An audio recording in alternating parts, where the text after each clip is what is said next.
Hey squad, it is that time of the week again. It is time for Darkside TV, where I show you all the new stuff that's out this week. There's a load of goodness in this week. There's a couple of bits of merch, there's a whole stack of new comics, and there's an amazing stack of brand new graphic novels. So I'm going to jump straight into this. Remember, if you've got any questions, you can stick them in the comments underneath, or you can send us a direct message to the Darkside page and I will get back to you on Wednesday.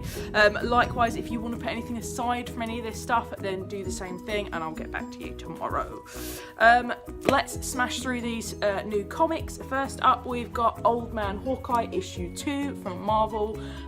This is the most recent Hawkeye series with old Clint Barton in it. We have got a couple of issues of Captain America 698, which is part 1 of the Out of Time story. So if you've been wanting to get on that Steve Rogers hype, you can. This is the start of a new story arc, so yeah, you don't have to have read all the stuff that comes before, from what I believe. You can just hop straight in here. And likewise, if you did only want to follow it for the Out of Time story, you can do that, or you can continue reading afterwards. We've got Despicable Deadpool 294, which is part of the Bucket List storyline.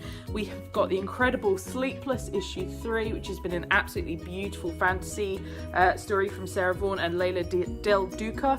It's really been stunning. We've got Paradiso issue 3 from Image. We have got, also from Image, Kick-Ass issue 1. This is the return of Kick-Ass, with someone else taking on the suit. I believe it's a woman, but don't quote me on that. So yeah, that is out tomorrow as well. Of course, by Mark Millar and John Romita Jr., who are the original team.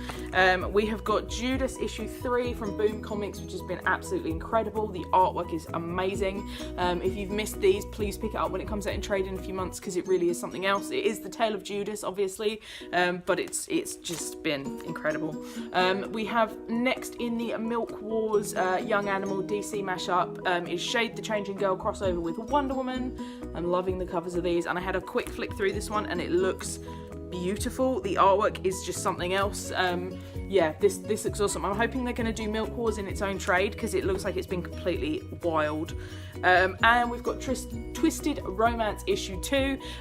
Twisted Romance, which I mentioned last week when the first one came out, it is a weekly mini-series of 4 issues about Twisted Romance. So the first one featured a little bit of a dark twist. This one has in it one half is an asexual relationship, which was really well portrayed. And then there's a short story in the middle, which I haven't had a chance to read, and then the other story is about a woman falling in love with AI. So yeah, they're all slightly different tales of romance. Some are dark, some are lovely, but they're amazing. It's an anthology series, so different writers and artists in each story, and you do get 2 or 3 stories per issue of this, and they're only $3.99. This is probably one of my favourite mini-series in a while. I think it's a really nice idea. I do like anthology series anyway, because you get a little taste of everything, and Twisted Romance is really good, just because they are so wildly different.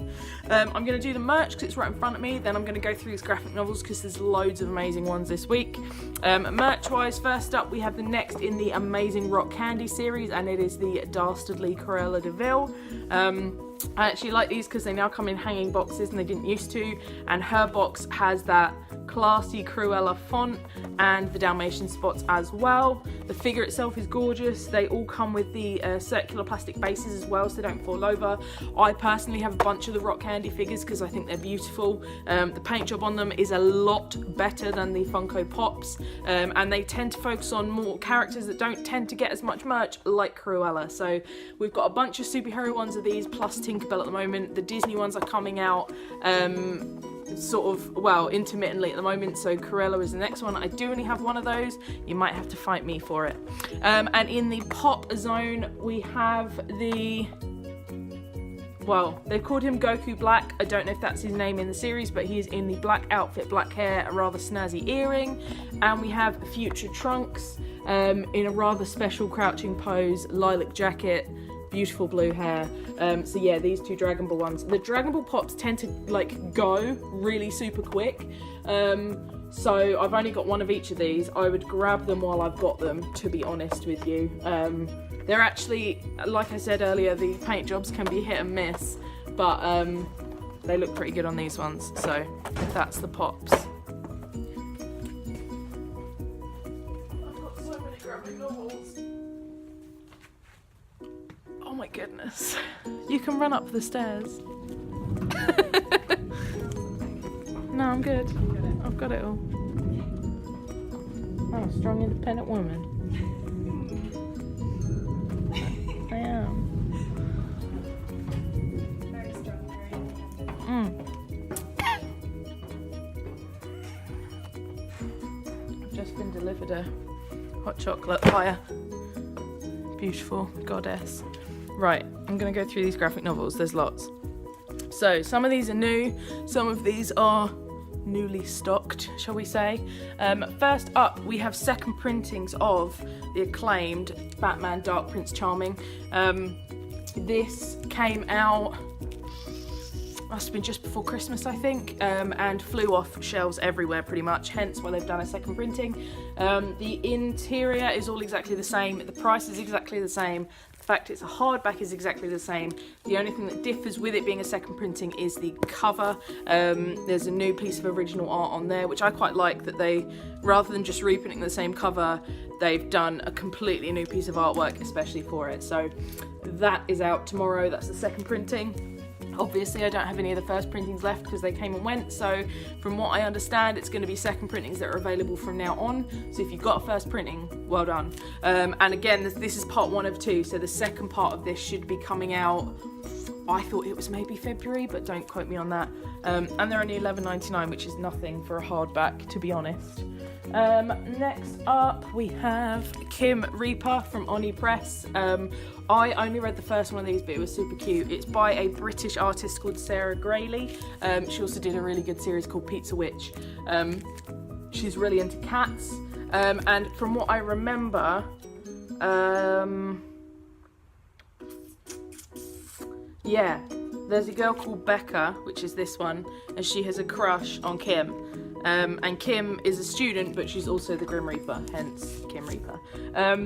So it's sort of like a spooky, gay, cat-filled love story, basically. I will probably be getting up a little review for this if one of my lovely customers would be happy to do one for me, because like I said, I only read the first one, so I need to get a review of the full series. But it's a really cute mini-series, and I think this was the whole thing. I think it was just a limited run. So that is out tomorrow. Where did I put that Batman? There. We have got the first volume of the WWE comics with the subtitle Redesign, Rebuild, Reclaim. I know literally nothing about wrestling, so I cannot really tell you anything apart from this has got some good wrestle boys in it. That's about it.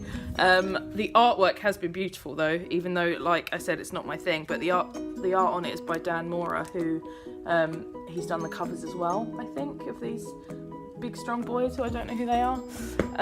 Next we've got Quantum Teens Are Go, which is from Black Mask. They're a little bit like Image, which just looks amazing. Mad science is the punkest stuff there is. Teenage sweethearts Nat and Sumesh spend their nights breaking into abandoned super labs, stealing parts to build a time machine, and they've just found the key component.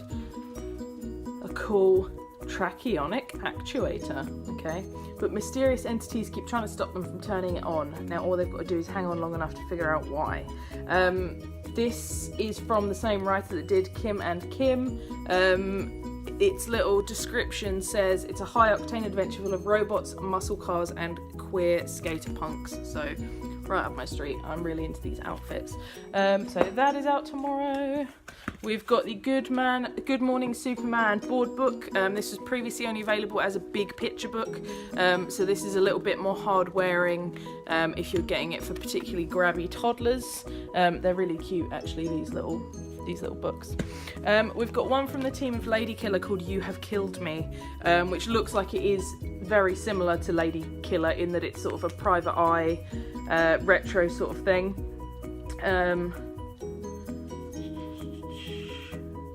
Yeah, private eye, blood, violence, bodies piling up. Yeah, I really like the look of that. I might steal one of those for me. Because that is beautiful, and it is Jamie S. Rich and Gerald Jones who are the team, the writer and artist team that did Lady Killer. And from my brief flick through, it looked like it was black and white, or predominantly black and white, which sort of really fits with that that theme as well. We've got a new Secret Love of Geeks books. We still have the original one of these, which is the Secret Loves of Geek Girls, which was obviously all sort of lady-centric, whereas this is more diverse, focuses on everything really. It's got stories from Margaret Atwood, Gerard Way, Gabby Rivera, who's been writing the amazing America Chavez series, Hope Larson, who's done Batgirl, Cecil Castellucci, who's been on Shade the Changing Girl, Amy Chu, who's done Wonder Woman, and Becky Cloonan. There's artwork, poetry, stories, all sorts of stuff. The first one of these is lovely, so that's a good follow-up, and I really love that cover very much. So it's basically stories, it's a collection of all different stuff about the Secret Loves of Geeks, and it's very cute. Then we have had this in before. It is Snowblind from Boom Comics. It's sort of a crime noir sort of thing set in the snow, a bit Fargo. It's really, really good actually. It's Ollie Masters and Tyler Jenkins, and the art's lovely in that as well. We've got restocks of the Power Rangers title, so that's the main Mighty Morphin Power Rangers title, and Power Rangers Pink by the amazing, I think Teenie Howard did some of this. Yes, she did. And Brendan Fletcher, who was on Batgirl and Gotham Academy as well. I'm not a Power Rangers fan, but the Power Rangers fans that I do know have really loved both these series, so that bodes well.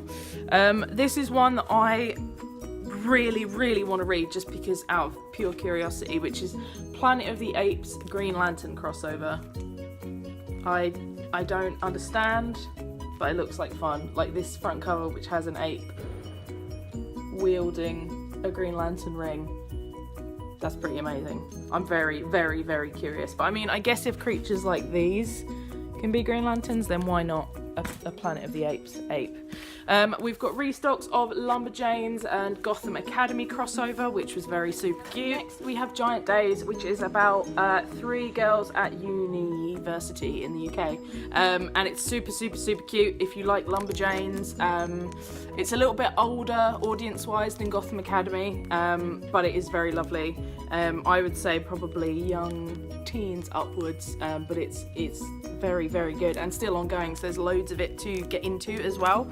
I have restocked Teen Titans stuff, Teen Titans Go stuff, not the sort of more recent stuff from DC, but this is based on these cartoons. So that's good stuff for Teen Titans fans, obviously. We've got more Lumberjanes in, which I didn't really need to show you, but it's there anyway. Then we've got some very good stuff. We finally have restocks of Godshaper, which came out about 2 weeks ago, and I promptly ran out of because it's amazing. It is definitely one for Neil Gaiman fans. I think he might have done a quote on it somewhere, maybe. But the art's amazing. I have a load of panels from this actually stuck on the front of the till, which you've probably seen.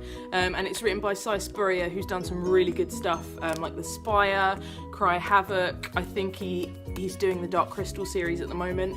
And it's amazing. It's basically people are born with their own personal gods that have various different powers, and this chap in it, NA, he doesn't have a god, and he finds this little thing wandering called Bud, and he doesn't have a person, so they kind of team up. But it really is like amazing. The fantasy world that Cy Spurrier has built is really rich but still really accessible. Strongly recommend. This is definitely one of my favourites of last year, so strongly recommend picking it up. I can't imagine anyone wouldn't like it, to be honest. We have more of the beautiful hardcover of Toil and Trouble. This, as far as I know, is only getting a hardcover release, which, to be honest, it deserves because the art is like something else entirely. It's basically Macbeth, but told from the witch's point of view. And the art's just amazing. I mean, you can see on the front cover what they look like. And this isn't brand new out. This came out a while ago, but I've just been able to get some more copies of the hardback. So if you're a sort of Shakespeare or a witchy fan, you probably need to read Toil and Trouble, and it definitely is deserving of the hardback format as well. And then there's a couple of bits I'm personally really excited about tomorrow. One of those is Bingo Love, which if you've been in the shop in the last month, you will have seen. I've got a little sign on the desk about it because I thought it was amazing. It actually made me cry a little bit. It is just very, very, very, very, very, very, very good. It's about two women of colour in the 60s, and they fall in love as teenagers, but obviously it's the 60s, which were not very friendly to either people of colour or anyone that wasn't straight, so you can imagine how that goes, and them eventually sort of reuniting years later when they're a bit older and they've both gone their separate ways, had families and stuff. But it is really very, very amazing, LGBT romance sort of thing. I would recommend to anyone to pick that up because it'll make you have a cry. Definitely, because I had a cry. And the last thing, which I feel like I'm